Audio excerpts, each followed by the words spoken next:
Hello dear students, कैसे हैं बेटा आप लोग। बेटा आज हम लोग स्टार्ट करेंगे इलेक्ट्रोमैग्नेटिज्म का चैप्टर। ठीक है। अब इस चैप्टर में हमें क्या चीजें देखनी है थोड़ा सा समझिएगा। तो पहले एक बेसिक सा इंट्रोडक्शन देखता हूँ। देखिए चैप्टर का नाम है electromagnetism. Then it means to say कि यहाँ पर हम मैग्नेटिज्म को पढ़ेंगे with the help of electricity. Then it means कि आप इलेक्ट्रिसिटी के थ्रू मैग्नेटिज्म को जनरेट कर रहे हैं और उसी को हम लोग यहाँ जानेंगे। लेकिन अब क्या कह रहा है इलेक्ट्रोमैग्नेटिज्म, यानी कि magnetic effect of the electric current. Current का जो मैग्नेटिक इफेक्ट होता है उसको हम लोग समझते हैं। ठीक है। तो सबसे पहले हम एक बेसिक सा एक्सपेरिमेंट है जिसको हम लोग जान लेते हैं। This experiment is Oersted's experiment. अब ये ऑस्टेड एक्सपेरिमेंट क्या था इसको थोड़ा सा समझते हैं। क्या कह रहा है Oersted experiment of the magnetic effect of electric current. Electric current के मैग्नेटिक इफेक्ट को ऑस्टेड एक्सपेरिमेंट के थ्रू हम लोग जानेंगे। अब इसमें एक साइंटिस्ट हुआ करते थे, that's name is Hans Oersted. In 1820 in his experiment observed that when an electric current is passes through a conducting wire, ठीक है, a magnetic field is produced around it। अब ध्यान से दीजिएगा क्या कह रहा है, a magnetic field is produced around it। the presence of the magnetic field at any point around the current carrying wire can be detected with the help of compass needle। अब देखिएगा इन्होंने एक एक्सपेरिमेंट किया। Experiment में क्या था कि इन्होंने एक कंडक्टिंग वायर से करंट को फ्लो किया। तो जब ये करंट को फ्लो किया तो ऑब्वियस सी बात है कि एक इलेक्ट्रिकल फील्ड बनेगा, लेकिन उसकी यही electrical field as a magnetic field भी बिहेव करती है। कैसे? इन्होंने क्या किया, उसी कंडक्टिंग वायर के पास जिसमें करंट फ्लो हो रहा था उसके पास एक मैग्नेटिक नीडल ले जाके रख दिया।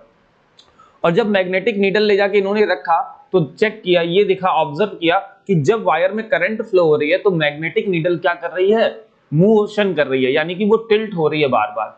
तो इन्होंने अगेन किया, अगेन एंड अगेन वाले एक्सपेरिमेंट के साथ इन्होंने सब कुछ क्लियर कर लिया कि अगर किसी भी कंडक्टिंग वायर में मैग्नेट इलेक्ट्रिसिटी या करंट फ्लो करता है तो वो अपने अराउंड जो इलेक्ट्रिक फील्ड बनाता है वही उसकी एक मैग्नेटिक फील्ड भी हो जाती है। देन इट मींस टू से कोई भी इलेक्ट्रिकल करंट पास होने वाला वायर जो होगा, कोई भी वायर अगर इलेक्ट्रिक करंट को पास करेगा तो उसके सराउंडिंग एक मैग्नेटिक फील्ड प्रोड्यूस हो जाती है। इनका एक्सपेरिमेंट था। अब इसको समझिएगा। अब आपको कुछ बेसिक फिगर दिखेगा इस पूरे एक्सपेरिमेंट में, आपको कुछ बेसिक फिगर्स दिखाई दे रहा है। इस फिगर्स को समझिएगा। सबसे पहले इन्होंने क्या किया, एक सर्किट लिया। आपको ये सर्किट दिखाई दे रहा है। अब आप इस सर्किट को थोड़ा सा समझिएगा। ये सर्किट है। अब इस सर्किट में क्या क्या कंपोनेंट है इसको देख लेते हैं। बैटरी है, रियोस्टेट जो कि वेरिएबल होता है, की यानी कि स्विच, ये वायर होता है, और ये एक कंपास मीटर होता है। अब देखिएगा यहाँ पर आपको कुछ बेसिक डायरेक्शन दिया है, नॉर्थ, साउथ, वेस्ट, ईस्ट। तो ये कंपास हमेशा नॉर्थ साउथ डायरेक्शन में रहता है। अभी यहाँ पर क्या है, सब कुछ कनेक्शन है but there is no flow of current. यहाँ पर कोई भी करंट का फ्लो नहीं है। क्यों? क्योंकि स्विच या की जो है वो ओपन है, so there is no flow of current. यहाँ पर कोई भी करंट का फ्लो नहीं है। अगर यहाँ पर करंट का फ्लो नहीं है तो ये जो कंपास है ये कोई भी मोशन नहीं करेगा, कुछ भी टिल्ट नहीं करेगा, वो as it is north south direction में रहेगा।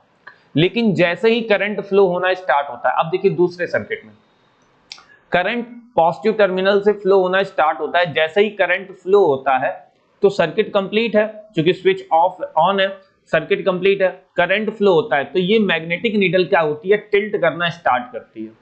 ये टिल्ट करना क्या कर देती है बेटा, स्टार्ट कर देती है। अब याद देखिए, ये जो मैग्नेटिक नीडल है, ध्यान रखिएगा, ये जो मैग्नेटिक नीडल है ये वायर के नीचे रखी गई है। इस केस में ये मैग्नेटिक नीडल वायर के नीचे रखी गई है, यानी कि वायर अगर ऊपर से जा रहा है तो उसके नीचे मैग्नेटिक नीडल है।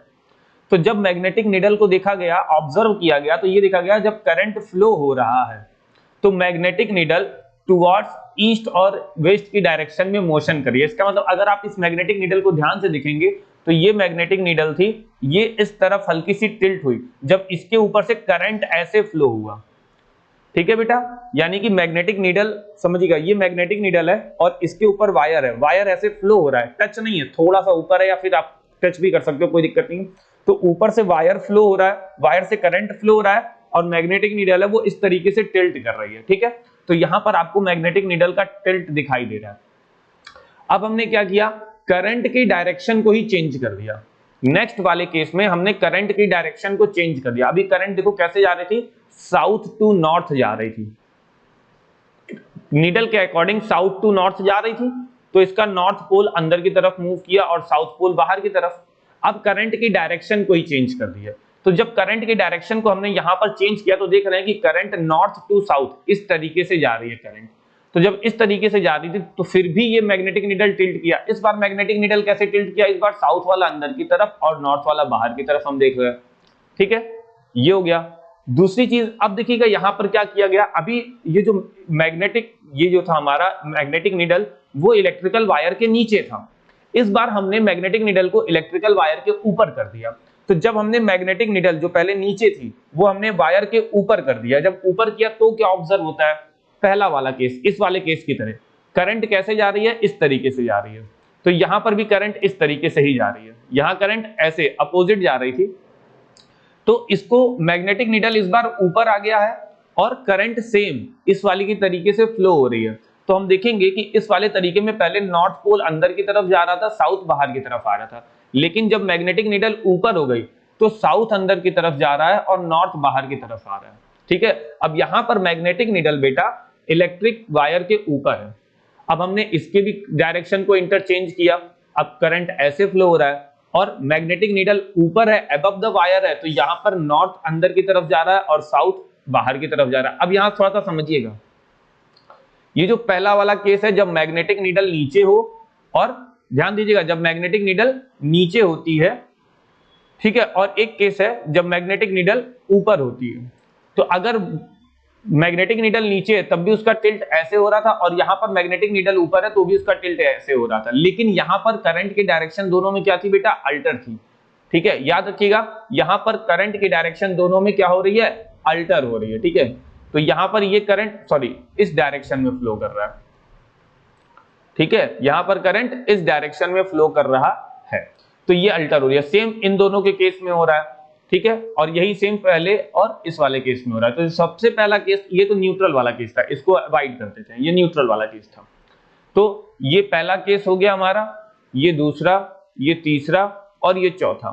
तो पहला और चौथा सेम हो जाता है और दूसरा और तीसरा केस सेम हो जाता है। बस फर्क क्या आता है, मैग्नेटिक नीडल एक बार नीचे है एक बार ऊपर, और दूसरा इनकी डायरेक्शन अपोजिट है। ठीक है, अगर मान लीजिए कोई भी मैग्नेट नीडल है, अगर वो नॉर्थ अंदर की तरफ जा रहा है और एंटी क्लॉकवाइज करंट फ्लो हो रहा है, तो आप नॉर्थ को अंदर कैसे कर सकते हैं, आप नीडल को ऊपर करिए और करंट को क्लॉकवाइज फ्लो कर दीजिए, तो भी नॉर्थ अंदर जाएगा। ठीक है, तो इस तरीके से पहला और चौथा केस लगभग सेम है, लेकिन इसमें मैग्नेटिक नीडल एक बार नीचे है, बिलो है, और दूसरी बार अबव है। सेम ऐसे ही दूसरा और तीसरा, डायरेक्शन और मैग्नेटिक नीडल सब कुछ चेंज हो जाता है, और दैट्स व्हाई नीडल सेम तरीके से मोशन करती है। तो ये एक बेसिक एक्सपेरिमेंट था जो कि ऑस्टेड का था। तो इस एक्सपेरिमेंट में से उन्होंने ये देखा कि भाई अगर मैग्नेटिक नीडल मोशन कर रही है तो ऐसे तो करेगी नहीं मैग्नेटिक नीडल मोशन, इसका मतलब वहां पे मैग्नेटिक फील्ड आई होगी तभी तो मैग्नेटिक नीडल मोशन कर रही है। दैट्स व्हाई उन्होंने कहा कि इलेक्ट्रिसिटी अगर किसी कंडक्टिंग वायर से फ्लो होती है तो वो अपने सराउंडिंग एक मैग्नेटिक फील्ड को जनरेट करती है, यानी कि प्रोड्यूस करती है। ठीक है, अब हम आगे देखेंगे magnetic field and the field lines due to current in a straight wire. एक स्ट्रेट वायर में किस तरीके से करंट या मैग्नेटिक फील्ड ऑफ लाइन बनते हैं, इसको थोड़ा सा हम लोग समझते हैं। देखिएगा ये एक प्रॉपर सेटअप है। अब इस सेटअप में देख लेते हैं क्या क्या चीजें हैं, थोड़ा सा समझते हैं। इस पूरे सेटअप में देखिएगा एक अमीटर है अमाउंट ऑफ करंट को मेजर करने के लिए, एक रियोस्टेट है, बैटरी है, ये पॉजिटिव टर्मिनल है, ये निगेटिव टर्मिनल है। ठीक है, की है, कार्डबोर्ड है एक हमारा, ये पूरा वायर है, और इस कार्डबोर्ड के बीच में इस पॉइंट पर एक होल किया गया है और इस होल से इस वायर को पास किया गया है। ठीक है, और इस कार्डबोर्ड पर हमने एक मैग्नेटिक नीडल रख दी है देखने के लिए। अब हमने इस पे क्या किया है, एक मैग्नेटिक नीडल रख दिया। अब क्या हुआ, करंट फ्लो करना स्टार्ट किया। जैसे ही करंट फ्लो कर रहा है तो हम देख रहे हैं कि करंट इस तरीके से जा रहा है। अब according to the figure current ऊपर से नीचे की तरफ जा रहा है, करंट ऊपर से नीचे की तरफ जा रहा है अकॉर्डिंग टू द फिगर। तो यहाँ पे जो मैग्नेटिक फील्ड ऑफ लाइंस है वो आपको दिखाई दे रही होंगी नॉर्थ टू साउथ। ठीक है, वो इस तरीके से बन रही है। ठीक है, ये मैग्नेटिक फील्ड ऑफ लाइन बन जा रही है। Excuse me, sorry. तो इस तरीके से मैग्नेटिक फील्ड ऑफ लाइन की डायरेक्शन भी आपको दिखाई दे रही है। यानी कि अगर हम यहाँ पे चेक करें किस तरीके से हमें पता चला, क्योंकि हम हर पॉइंट पर अगर मैग्नेटिक नीडल को रखते हैं तो हम देख रहे हैं कि मैग्नेटिक नीडल का अगर यहाँ रखेंगे तो यहाँ पर नॉर्थ और यहाँ पर साउथ पोल आएगा, यहाँ रखेंगे तो यहाँ नॉर्थ और यहाँ साउथ पोल आ जाता है। हम मैग्नेटिक नीडल को हर पॉइंट पर रख के चेक कर सकते हैं। अब दूसरी चीज आती है कि ये जो हमारी मैग्नेटिक फील्ड लाइंस दिखाई दे रही है, बन रही है, इनको हम एक तो मैग्नेटिक नीडल से चेक कर सकते हैं, दूसरा ये हो सकता है कि हम इनके ऊपर क्या कर दें बेटा, इनके ऊपर हम क्या कर सकते हैं, आयरन फिलिंग ले सकते हैं। आयरन फिलिंग को क्या कर सकते हैं, डाल सकते हैं, जिसके बाद हमें इस तरीके का स्ट्रक्चर सेट होता हुआ दिखाई देगा। ठीक है, तो अब समझिएगा, जैसे मान लीजिए मैं एक बेसिक सा एक्सपेरिमेंट आपको दिखाने की कोशिश करता हूं, थोड़ा सा समझाने की। जैसे ये एक कार्डबोर्ड है, आपको ये दिख रहा होगा, इस कार्डबोर्ड के बीच में होल करेंगे और क्या करेंगे, जैसे मान लीजिए ये करंट वायर है, इस कार्डबोर्ड के बीच में होल किए। अब देखिए क्या हुआ, करंट जब ऊपर से, ये कार्डबोर्ड है, करंट जब ऊपर से नीचे की तरफ आता है, ध्यान दीजिएगा, करंट ऊपर से नीचे की तरफ आ रहा है बेटा, ठीक है, तो ये जो करंट आ रहा है तो इसकी मैग्नेटिक फील्ड कुछ इस कार्डबोर्ड पे इस तरीके से सराउंडिंग में बनती है। ठीक है आगे देखिएगा, तो इसकी मैग्नेटिक फील्ड कुछ इस तरीके से बनती हुई दिखाई दे रही है। लेकिन मान लीजिए इन केस हम करंट की डायरेक्शन को ही अपोजिट कर दें, ऑब्वियस है, अगर करंट की डायरेक्शन अपोजिट हो जाएगी तो इसकी फील्ड लाइन भी अपोजिट हो जाएगी। तो मान लेते हैं इन केस मैंने करंट की डायरेक्शन को अपोजिट कर दिया, मान लीजिए करंट की डायरेक्शन क्या हो गई, अपोजिट, तो इसकी जो मैग्नेटिक फील्ड अभी आपको इस तरीके से क्लॉकवाइज दिखाई दे रही है, फिर मैग्नेटिक फील्ड आपको कैसी दिखाई देगी बेटा, एंटी क्लॉकवाइज दिखाई देगी, इस तरीके की मैग्नेटिक फील्ड आपको दिखाई देगी। ठीक है, अगर आपने करंट की डायरेक्शन को चेंज किया तो समझ में आई बात, समझ रहे हैं कि किस तरीके से इलेक्ट्रिकल फील्ड चेंज हो जाएगी, मैग्नेटिक फील्ड किस तरीके से अपनी डायरेक्शन चेंज करेगी। तो ये था, अगर कोई एक single wire flow, current flow कर रहा है, एक स्ट्रेट वायर, उसमें मैग्नेटिक फील्ड की डायरेक्शन क्या होती है, तो ऑब्वियस सी बात है कि यहां पर जो मैग्नेटिक फील्ड की डायरेक्शन होती है वो वायर के करंट फ्लो के परपेंडिकुलर होती है, यानी कि करंट जिस डायरेक्शन में जा रहा है उसके परपेंडिकुलरली फील्ड बन रही है। कैसी बन रही है बेटा, परपेंडिकुलरली फील्ड बन रही है। अब कह रहा है rules to obtain find the direction of the magnetic field. अगर हम कुछ रूल्स देखेंगे तो हमारे पास एक बहुत ही फेमस रूल होता है, that is called the right hand thumb rule. Basically ये Fleming's right hand thumb rule होता है। ठीक है, तो इनके कुछ रूल बहुत ही सिंपल होते हैं। इसमें आप क्या करते हैं, अपने राइट हैंड को यूज करते हैं, राइट हैंड का थंब और बाकी के फिंगर्स को यूज करते हैं समझने के लिए। क्या होता है ये, तो कह रहा है if we hold the current carrying conductor in our right hand such that the thumb point is the direction of flow of current, then the fingers encircle the wire is the direction of the magnetic field। अब थोड़ा सा समझिएगा, अब मैं वापस से figure में आता हूं, इस वाले फिगर में। इसमें कह रहा है कि ये जो हमारा थंब होता है ये डायरेक्शन ऑफ करंट को शो करता है।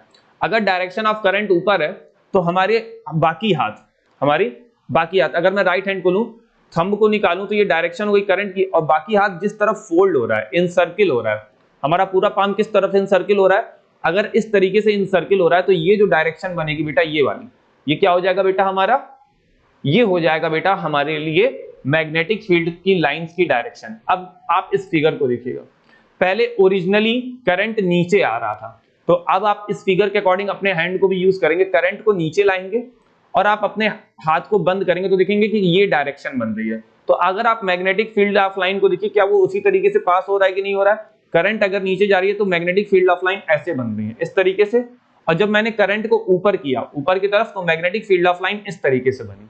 ठीक है, तो आप अपने राइट हैंड का यूज करके बता सकते हैं कि करंट अगर इस डायरेक्शन में जा रहा है तो मैग्नेटिक फील्ड ऑफ लाइन किस डायरेक्शन में बनती है। राइट हैंड का यूज करिए, करंट ऊपर, magnetic field of line anti clockwise, current नीचे, magnetic field of line clockwise हो जाएगी। ठीक है, सिंपल है, यानी कि करंट अगर ऊपर तो magnetic field of line anti clockwise हो रही है, अगर करंट नीचे तो magnetic field of line clockwise हो रही है। अब ये प्रोपोर्शन डिपेंड करता है आपके विजिबल पॉइंट से, आप किस पॉइंट से देखते हैं इसको। ठीक है, आगे देखते हैं। ठीक है, ये तो हो गया रूल। लेकिन अगर मान लीजिए एक सिंगल वायर की जगह एक लूप का हम यूज करें, magnetic field due to a current in a loop, यानी कि एक वायर लें जो कि एक सर्कल बनाते हुए पास कर रहा हो। अब आप इस फिगर को देखिएगा और थोड़ा सा ध्यान से समझिएगा, ये पूरा फिगर आपको दिखाई दे रहा है। ठीक है, अब इस फिगर में देखिएगा, ध्यान से थोड़ा सा समझने की कोशिश कीजिएगा। ये एक लूप लिया गया है, लूप कैसे, एक कार्डबोर्ड ले लिया गया है और इस कार्डबोर्ड में एक वायर को एक होल से पास करके दूसरे होल से इसको निकाला गया है और इसको सर्कुलर फॉर्म में, पूरा एक सर्कुलर रिंग फॉर्म में बना के आगे की तरफ ले जाके इसको पूरा सर्किट कंप्लीट कर दिया गया है। ठीक है, अब क्या हो रहा है, ये एक पॉजिटिव टर्मिनल है, ये निगेटिव, यहां से करंट फ्लो है, करंट फ्लो होते हुए आगे गई। अब ये x पॉइंट से निकलती है, पॉइंट P तक जाती है और ये A से होते हुए Q तक जाएगी और फिर वापस Q से Y तक आती है। अब होता क्या है कि इस पॉइंट पर करंट की जो डायरेक्शन है बेटा ये ऊपर की तरफ है। इस पॉइंट पर करंट की डायरेक्शन क्या है बेटा, ऊपर की तरफ है। तो अगर मैं पॉइंट P पर देखूंगा कि मैग्नेटिक फील्ड ऑफ लाइन कैसे बन गई, तो ऊपर की तरफ है तो ये इस तरीके से क्लोज हो रही है, हाथ इस तरफ से क्लोज हो रहा है, तो मैग्नेटिक फील्ड ऑफ लाइन ये है। ठीक है बेटा, ये है हमारी मैग्नेटिक फील्ड ऑफ लाइन जो कि आपको दिखाई भी दे रहा है। ठीक है, लेकिन यही करंट जब आगे जा रहा है तो ये ऐसे और यहां पर डाउनवर्ड डायरेक्शन में हो जा रहा है, यानी कि पॉइंट Q जो है वहां पर करंट नीचे जा रहा है। अगर यहां पर करंट नीचे जा रहा है तो magnetic field of line new होगी। ठीक है, यानी कि क्लॉकवाइज बन रही है। तो यहां पर जो मैग्नेटिक फील्ड ऑफ लाइन है वो इस तरीके से क्लॉकवाइज बन रही है। ठीक है, और इस तरीके से, और यहां पर magnetic field of line anti clockwise बन रही थी और यहां पर magnetic field of line clockwise बन रही है, एंटी क्लॉक क्लॉक। अब समझिएगा बाहर की तरफ। अब यहां पर ओवरऑल चीज देखिएगा कि अगर हम अब इस लूप को केयर करेंगे, अब ध्यान दीजिएगा इस लूप को केयरफुली देखिएगा। अगर मैं इस लूप को केयर करूं तो लूप के इंटरनल पार्ट में देखिए पॉइंट P और पॉइंट Q, लूप के इंटरनल पार्ट में अगर आप देखेंगे तो जो मैग्नेटिक फील्ड की डायरेक्शन है वो सेम डायरेक्शन है, यानी कि वो एक इस साइड से इस साइड जा रही है। कहीं भी मैग्नेटिक फील्ड की डायरेक्शन इस तरीके से है। लूप के अंदर की बात हो रही है बेटा, लूप के अंदर मैग्नेटिक फील्ड की डायरेक्शन ये है और इवन लूप के बाहर जो मैग्नेटिक फील्ड की डायरेक्शन है वो ये है। ठीक है, तो हम ये देख रहे हैं कि लूप के अंदर जो मैग्नेटिक फील्ड की डायरेक्शन है वो सेम है और लूप के बाहर मैग्नेटिक फील्ड की डायरेक्शन सेम है। हमको ये दोनों डायरेक्शन दिखाई दे रही है, लूप के बाहर की भी डायरेक्शन दिखाई दे रही है और लूप के अंदर की भी डायरेक्शन दिखाई दे रही है, तो ये सेम है। तो अब थोड़ा सा ध्यान दीजिएगा, अगर लूप के अंदर मैग्नेटिक फील्ड की डायरेक्शन सेम है तो इस डायरेक्शन के अकॉर्डिंग लूप के एक साइड को हम लोग नॉर्थ पोल और दूसरे साइड को साउथ पोल बोलते हैं। तो जिस तरफ डायरेक्शन से, अब ध्यान दीजिएगा, लूप के अंदर जिस तरफ मैग्नेटिक फील्ड ऑफ लाइन जा रही है वो क्या हो जाता है बेटा, नॉर्थ पोल, और जिस साइड से अंदर जाता है वो हो जाता है साउथ पोल। ठीक है, तो ये हो जाता है आपका साउथ पोल और ये हो जाता है बेटा आपका नॉर्थ पोल। ठीक है, एक्चुअल मैग्नेट के लिए हम ये बोलते हैं कि ये हमारा नॉर्थ पोल करस्पॉन्डिंग होगा और ये साउथ पोल करस्पॉन्डिंग होगा। इसको हम लोग सोलेनॉइड में ज्यादा डिटेल में समझेंगे। ओके, आगे समझते हैं। अगर मैं इनके डायरेक्शन की बात करूं कि कौन सी किसको कौन सी डायरेक्शन ली जाती है, तो हम इसको एक बार डायरेक्शन बेसिस पे एक रूल है उसको देखेंगे और फिर यहां पर आके देखेंगे। ठीक है, तो कह रहा है क्लॉक रूल और एंटी क्लॉकवाइज रूल होता है। क्लॉक रूल तो कह रहा है क्लॉकवाइज करंट साउथ पोल होता है। ध्यान दीजिएगा क्या कह रहा है, क्लॉकवाइज करंट साउथ पोल होता है और anti clockwise current north pole होता है। अब आपको देखिए ये फिगर देखना है, केवल आप इसको रीड कर सकते हो, आप इस फिगर को देखिए। अब इस फिगर में कह रहा है कि अगर करंट एंटी क्लॉक, ये एंटी क्लॉक है कि नहीं, ये क्या है बेटा, एंटी क्लॉकवाइज डायरेक्शन है। अगर करंट एंटी क्लॉकवाइज डायरेक्शन में जा रही है, अगर करंट एंटी क्लॉकवाइज डायरेक्शन में जा रही है तो नॉर्थ पोल को जनरेट कर रही है। किसको, नॉर्थ पोल। अगर ये क्लॉकवाइज डायरेक्शन में है, ठीक है, क्लॉकवाइज डायरेक्शन में, तो किसको, साउथ पोल हो जाता है। तो ये बेसिक एक आइडिया होता है, एंटी क्लॉकवाइज नॉर्थ और क्लॉकवाइज साउथ पोल हो जाता है। ठीक है, अब थोड़ा सा यहां आते हैं वापस से ऊपर वाला फिगर में, देखिएगा। अब ये क्लॉक रूल है ना, तो अगर क्लॉकवाइज करंट जा रहा है तो यहां पर देखिएगा क्लॉकवाइज करंट इधर से जा रहा है, यहां से क्या जा रहा है, क्लॉकवाइज करंट जा रहा है, तो साउथ पोल। तो यहां पर हमारा क्या जनरेट हो गया बेटा, साउथ पोल। और अगर हम इसको उल्टा कर देंगे तो एंटी क्लॉकवाइज जाएगा, तो इस पॉइंट पर हमारा नॉर्थ पोल जनरेट होगा। इस पॉइंट पर हमारा क्या होगा, नॉर्थ पोल। ठीक है, अगर आप इसके आगे के सिस्टम को देख रहे हैं, ये क्लॉकवाइज जा रहा है तो ये साउथ पोल हो गया। लेकिन अगर मान लीजिए आप बिहाइंड द होते, आप इस पॉइंट पर होते, तो आप देखते तो क्या होता है, एंटी क्लॉकवाइज, तब भी ये नॉर्थ पोल ही जनरेट होता कि नहीं होता। तो इस वजह से क्लॉकवाइज जब डायरेक्शन होती है तो साउथ पोल हो जाता है और एंटी क्लॉकवाइज डायरेक्शन में नॉर्थ पोल हो जाता है। ठीक है बेटा, तो ये हमें बहुत ही इंपॉर्टेंट चीज है, बच्चे इसमें बहुत कंफ्यूज होते हैं कि जब किसी भी कंडीशन में इलेक्ट्रिक करंट फ्लो होता है तो साउथ पोल कहां जनरेट होता है या नॉर्थ पोल कहां जनरेट होता है। तो बेटा इस कंफ्यूजन को हमेशा के लिए दूर करिए। अगर करंट क्लॉकवाइज डायरेक्शन से फ्लो हो रही है तो आपका इनफ्रंट पॉइंट साउथ पोल बनता है। अगर करंट एंटी क्लॉकवाइज डायरेक्शन से फ्लो हो रही है तो आपका इनफ्रंट पॉइंट नॉर्थ पोल बनता है, याद रखिएगा। ठीक है, और जस्ट अपोजिट पॉइंट जो होता है वो उसका अपोजिट पोल बन जाता है। ठीक है, तो इस पे थोड़ा सा केयर करने की चीज है बेटा, ये थोड़ा सा केयर करिएगा, क्योंकि अगर इसमें मिस्टेक होगी तो बहुत सारी चीजें आप मिस्टेक करोगे, और ये चैप्टर है बहुत इजी। ठीक है, तो आपको थोड़ा सा केयर करने की जरूरत है। ठीक है, तो आप थोड़ा सा भी कॉन्सेंट्रेट होंगे तो इसमें बहुत सारी चीजें आपको मिलेंगी। एक बार हल्का सा रिवीजन करते हैं तो आपको थोड़ा सा और ज्यादा डिटेल समझ में आएगा। अगर मैं बेसिक बात करूं इलेक्ट्रोमैग्नेटिज्म की, तो इसकी सबसे पहले थ्योरी ऑस्टेड के एक एक्सपेरिमेंट से आता है। ऑस्टेड ने बेसिकली क्या किया, एक्सपेरिमेंट किया इसमें इन्होंने एक कंडक्टिंग वायर लिया, उसमें करंट फ्लो किया। तो उन्होंने ये ऑब्जर्व किया कि अगर उस कंडक्टिंग वायर के नीचे एक नीडल रख दी, नीचे या ऊपर नीडल रख दी मान लीजिए, तो उन्होंने देखा कि वो मैग्नेटिक नीडल कुछ मोशन करने लगी, टिल्ट होने लगी, कॉज ऑफ करंट। क्योंकि जब करंट नहीं फ्लो हो रहा था तब वो कोई मोशन नहीं कर रही थी, लेकिन जैसे ही करंट फ्लो होना स्टार्ट किया उस मैग्नेटिक नीडल में कुछ मोशंस हुए, कुछ मूवमेंट्स हुई। तो उन्होंने क्या किया, कुछ नंबर ऑफ एक्सपेरिमेंट किए। उन्होंने पहले मैग्नेटिक नीडल को नीचे रखा, करंट की डायरेक्शन को चेंज किया, मैग्नेटिक नीडल को ऊपर रखा, करंट की डायरेक्शन को चेंज किया। तो उन्होंने ये देखा कि हर एक पॉइंट पर, हर एक केस में मैग्नेटिक नीडल अलग अलग तरीके से मूव कर रही थी। तो फाइनली उन्होंने एक कंक्लूजन ये देखा कि अगर मैग्नेटिक नीडल मोशन कर रही है by the flow of electric charge या करंट, तो इसका मतलब वहां पर जो इलेक्ट्रिकल फील्ड है just behave like a magnetic field. तो उन्होंने ये कहा कि अगर किसी कंडक्टिंग वायर में करंट फ्लो होती है तो वो अपने सराउंडिंग में एक मैग्नेटिक फील्ड को प्रोड्यूस करती है, जो कि किसी भी मैग्नेटिक एप्लियंस को क्या करता है, या फिर मैग्नेटिक ऑब्जेक्ट को इफेक्ट करता है। तो ये था ऑस्टेड का एक्सपेरिमेंट। ठीक है, इसके बाद बात आती है कि ये जो एक्सपेरिमेंट हुआ, इसके बाद ये जो मैग्नेट बन रहा है तो मैग्नेटिक फील्ड ऑफ लाइंस भी होंगी। तो मैग्नेटिक फील्ड ऑफ लाइन कैसे आती है, इसके लिए हम लोगों ने देखा राइट हैंड थंब रूल।